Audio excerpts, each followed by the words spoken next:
What would happen I responded well if to my we name, had? didn't I? Well, I'm giving you a chance here Oh, good. to regroup your thoughts. It takes him a little longer. He's old. What would happen, and why didn't it happen? Moses has been around for a long time.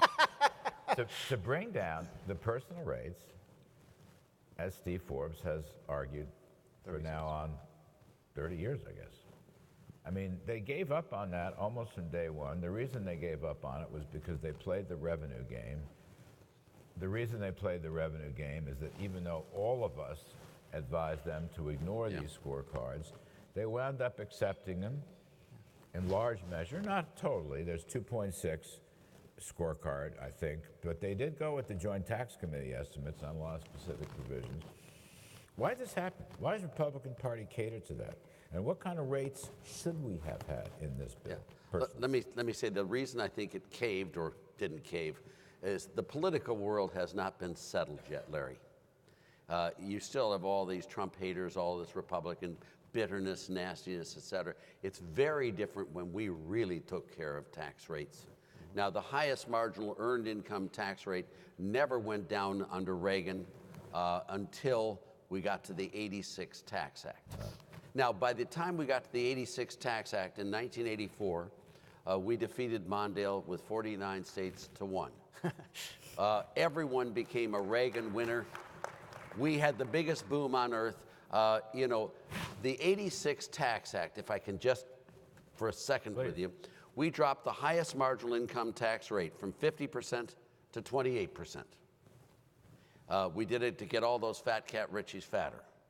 We then dropped the corporate rate from 46 to 34%. We then went from 14 tax brackets down to 2 tax brackets. The 2 tax brackets were 28 and 15. Packwood and Moynihan with a bottle of scotch late at night, drunk as skunks, got rid of all of these deductions, exemptions, exclusions, credits, write-offs, favor grabbers, lobbyists. It was called the Showdown at Gucci Gulch, is what it was called, and made that bill exactly revenue neutral. Highest rate 50 to 28, corporate 46 to 34, and in 2 brackets, 15 and 28. That's it. Can you imagine that bill today, any of you? In 1986, that bill passed the Senate. Now, just passed the Senate. It was a close vote, only 97 to 3. Can you imagine that bill today? Not one person would vote for it. The 3 were Paul Simon, Levin from Michigan, and Melker from Montana were the 3 who voted against it. Yeah, right. And the guy, Mr. Lefty Wefty from California, Alan Cranston, he voted for it. From Ohio, you Ted guys Kennedy. Ted Kennedy did. Howard Metzenbaum, Mr. Death Tax did. My next door neighbor, who's one of my dear friends here, voted for it, Al Gore. He said it was the best bill he'd voted for ever in economic growth. We got tall and pink, Bill Bradley, he voted for it. Chris Dodd voted for it. And the guy, the senator from Delaware, Joe Biden voted for it. Teddy Kennedy. Barbara Boxer voted for it. Harry Reid voted for it. Dick Durbin voted for it. Charlie Rangel voted for Dick it. Gephardt. Dick Gephardt, well, he always was pretty good. And then Chuck Schumer. I got one. Do not forget, casting a yay vote was Dan Rostenkowski. Yeah. Isn't that amazing? Right? 2 years before he went to jail, but he got that vote. Well, It was very important. When you look at all this, the question is, why did these people vote for it? And the answer really simply is because they thought it was the right thing to do, and they were right. If you go back and read any of their press releases, at the time, any one of us could have written their press releases. What we need to have, Larry, to really get the type of bill you and Steve and Steve are talking about, is we need to consolidate the politics and get a firm winner. And I think this recovery will give us that engine of growth, which will allow the political dysfunction to disappear in this country, and we'll all become Americans once again, as opposed to partisan hacks. Prosperity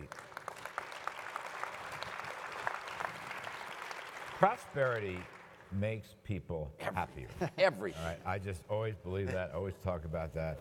Prosperity makes people calmer. Prosperity generally stops people from smearing each other and insulting each other. And prosperity adds a note of not only optimism, but civility, which is very much lacking. I want to ask Governor Black for a moment. This is sitting a few feet away. What's your take right now? We're off the record, right? There are no media people here. Nothing's off the record. Nothing. No one will ever repeat this again. What's your take on the conference passing this thing? And second of all, will the corporate rate survive at 20%?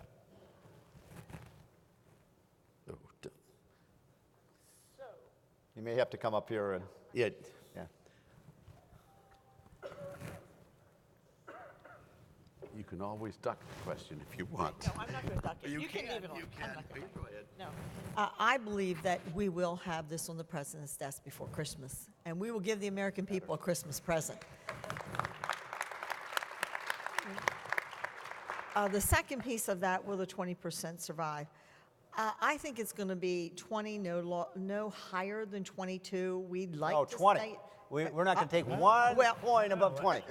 Let me just add the reason. You're a for- conferee. Yes, I'm a and- conferee. and, I'm you going know, to fight for 20. So you're all going my to be a guts. House member and governor simultaneously. But in all seriousness, you think it'll go up to 22? I think that we have a very, very good chance in keeping what we have in the House bill, and we will fight heavily for that. Will you fight for us for 20? I will fight for you for Yeah. 20. I have been We need fighting for 20. you for 20 all along, but I will continue to fight. And I do think that, as you have already indicated, JCT and CBO need to go. Yeah. I mean, it really. We are going to be having hearings after the first of the year in the Budget Committee about the dysfunctionality of having them. And I will tell you that our budget did go outside of what others wanted to do. We predicated at least a 2.6% Right. GDP growth. So thank you. I'm going to leave it up to the experts here on the stage. Thank you, Governor. Thank you, Governor. What's your take as our?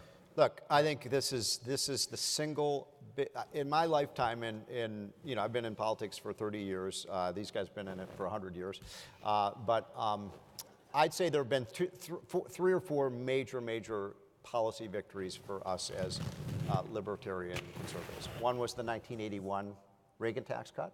The second was what you just mentioned, Arthur, the 86 Act, which is a huge victory. Again, shame. I mean, amazingly, 97-3 in the Senate for that bill. Today, we couldn't get a single Democrat to vote for lower tax rates. It's just pathetic.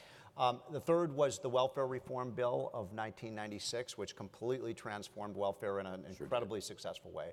And I believe this is the single greatest policy victory since 1996. It is huge in so many ways. It's going to cause great growth. I'm really proud of it. Is it a perfect bill? I think you said you'd give it a B. What grade did you say you would give us? Well, that's if you have great inflation. Come on. I'm giving it an A-. I think it's a great bill. I think it's going to cause Well, a lot of you gotta give the business side a B+. yeah. Yeah, no, the It's the business personal side, side that business gets side, the C-. they do those cleanups. That would be, as Trump would say, huge. And let me just relate a story. I shouldn't do it, but I will. In the early 90s, Larry Kudlow and I were trying to persuade Christine Whitman, running for governor, to do a 30% across the board state income tax cut. And her husband, great guy, sadly died recently, was doing the numbers, and he said, the numbers don't work. The numbers do like CBO and Joint Tax Committee. And Larry said, what's your growth assumption? And John said, 3. Larry said, raise it to 4. If that doesn't work, raise it to 5. Raise it, just make the bloody numbers work and do the cut. That's what we should do, just do the cut. Amen. I just totally agree with that. Yeah. These numbers, I mean, look, So funny. I was one of the deputies in OMB. Actually, Arthur and I had the same job 10 years apart as head of commerce for OMB. So you do these exercises, these models aren't worth the paper they're printed on. The assumptions are incorrect. The channels, the econometric channels are incorrect. As I said, the Joint Tax Committee, CBO, and by the way, the Tax Foundation, which is friends of ours, Scott Hodge, well, he'll tell you they have no way of estimating international capital flows. It's not in their models. And a big part of this bill is about international Well, capital Larry, let me flows. just give you an example. So last year, when you and I were working for Trump on the campaign, every time, I don't know about you, but every time I would debate either Hillary Clinton's economists or Barack Obama's economists, they'd always just say the same thing. Donald Trump is lying to the American people. we cannot get to 3% growth. Remember, this was Larry Summers, it was Paul Krugman, it was the whole secular stagnation argument that we're stuck at 2%, we can't possibly grow. I'll give you some amazing numbers. Second quarter of 2017, Donald Trump's first full quarter in office, 3.1% growth. Third quarter of this year, the economy grew by 3.3%. Fourth quarter, so far, according to the latest, we're 2/3 through that quarter, 3.6%. All of the left-wing economists have been completely wrong. I like the way you put it, Larry. We tried it the liberal way for the last 10 years. It didn't work. Give Donald Trump a chance. Everything so far he's done on the economy has turned to gold. I mean, that, Right? yes. Arthur,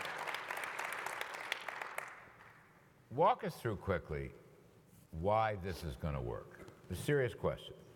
Because, and I had it this morning with Austin Goolsbee, who's a good guy, right? He's become very political, unfortunately. But the mantra that I get constantly is it won't work, it can't work, It hasn't worked before. and it hasn't worked. And yet, as Steve was nice enough in our book, we went through the history. You were an important muse for our book. But just outline simple steps why this will work. Yeah. And let me, if I can, just summarize the economics literature, the technical literature out there in the academic journals, which these people are all supposedly representing from the liberal side, as you say. One of the best pieces on economic growth ever was Christina Romer and her husband. She was the chairman of the Council of Economic Advisors under Barack Obama. She makes me look like I'm a softie on economic growth. And there she denies it all when she's publicly. Austin Goolsbee did one of the best pieces on the choice of business and organizational form when tax rates are changed, and also on the effects of increasing output from the Reagan tax cuts of '86. He did that. Now he denies all of that work. Joel Slemrod, the same thing there. You have all of this. Let me just say that all the academic literature points to two variables in this arena that really generate growth. One is a huge shot of adrenaline to the heart, which is the corporate tax rate reduction. That is a massive change in economic growth that the literature finds. The other one is the highest marginal income tax rate is a massive thing there. What these guys don't talk about are behavioral responses that have nothing to do with growth. When you drop the corporate rate from 35% to 20%, tax sheltering is less attractive. There'll be a lot less of it. And the academic literature has enormous amounts of articles saying that the savings alone by getting people not using tax shelters anymore will be enough to offset the static revenue losses. Choice of business organizational form will be enough to offset a lot of these static revenue losses.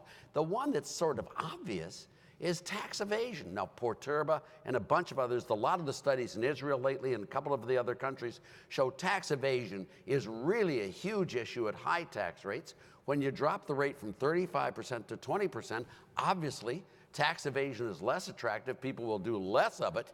And by doing less of it, there'll be less of the IRS auditors after them because they're not evading anymore. And the few people who are left evading are under higher risk. You'll see a huge drop in tax evasion. And that, too, will increase revenues above and beyond. None of these models, Larry, none of them there. Then you look at the location of plants. It's obvious if you have two locations, A and B, and you raise taxes in B and you lower them in A, producers and manufacturers are going to move from B to A.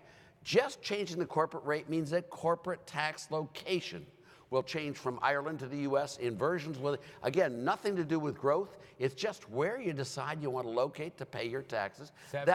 That's huge. And lastly, you get all these secondary, tertiary, and quaternary revenues from personal income, from payroll taxes, from Medicare, Medicaid, from state and local taxes, which we just talked about, Steve.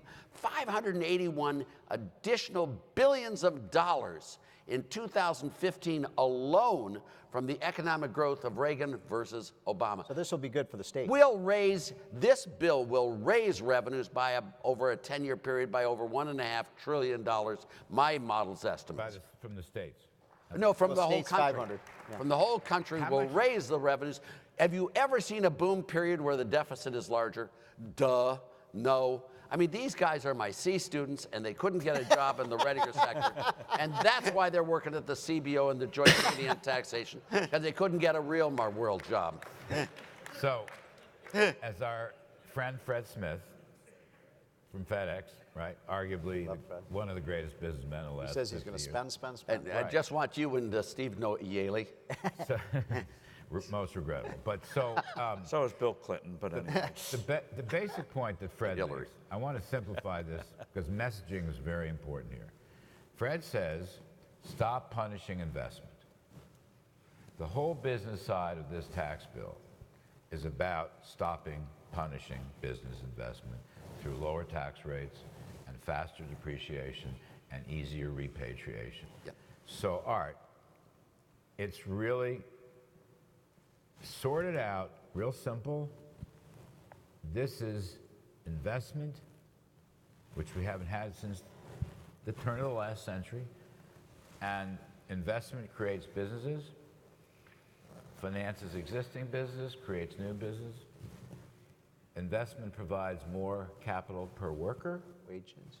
and hence wages will go up along with productivity. That's, I'm just And trying to let me build- say one other thing just about this build investment. Boom, boom, boom, boom. It also starts a snowball effect.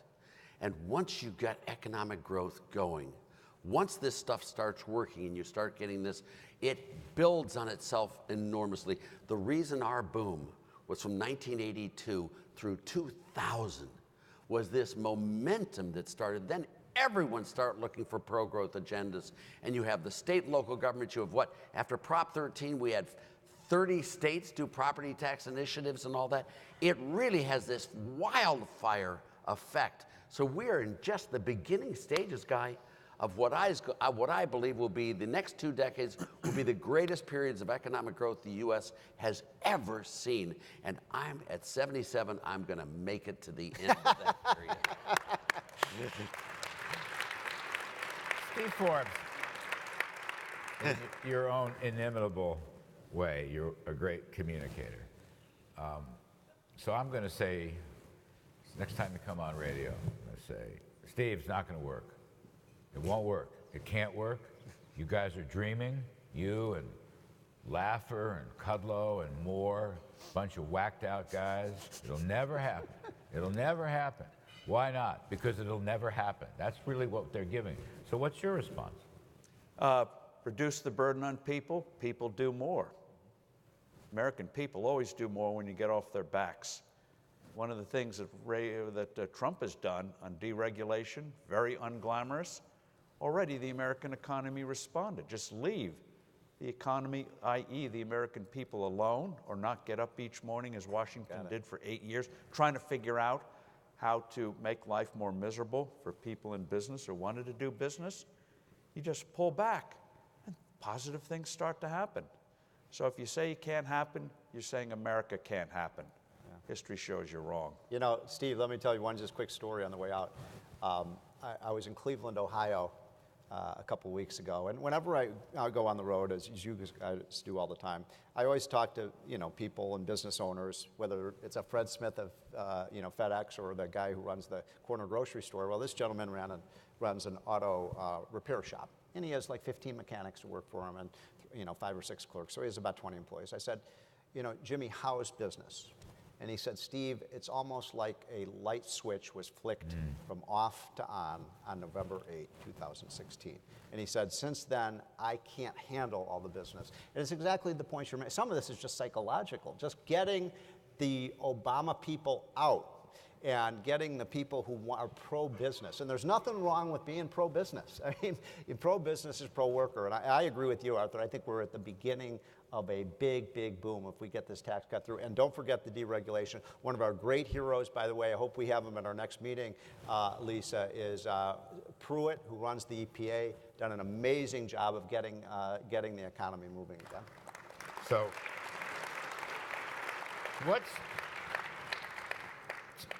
psychologically, Trump has done some very important things. All right, let's move back from the numbers.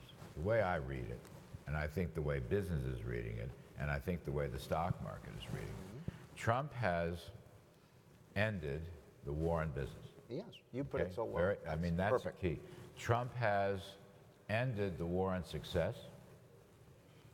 Obama was punishing success. Trump is ending the war on investment. So 3 psychological issues which is driving the country. Well put. You can't legislate that. You can't necessarily quantify and measure that, but I think this is one of his best things. You know, hope that he stays on this message. Stops tweeting. And I wouldn't mind a couple fewer treats, and we're going to have to get through a trade discussion, which is going to come up right after the tax discussion. Lisa, can we open the floor to questions, or how do you want us to proceed? We're out of time. All right, so I would just say to this group, you're great. Please, when you get all these new revenues from the tax cuts and growth, don't spend them, please. Very important, Alec. Invest. Do everything Lisa tells you to do everything Arthur tells you to do, and we're going to try to get him a Presidential Medal of Freedom and a Nobel Prize. A big shout out to the Lisa Thank you. Nelson Thank you and very the much. ALEC people for a great, great conference again. Thank you, Lisa. You do an awesome job.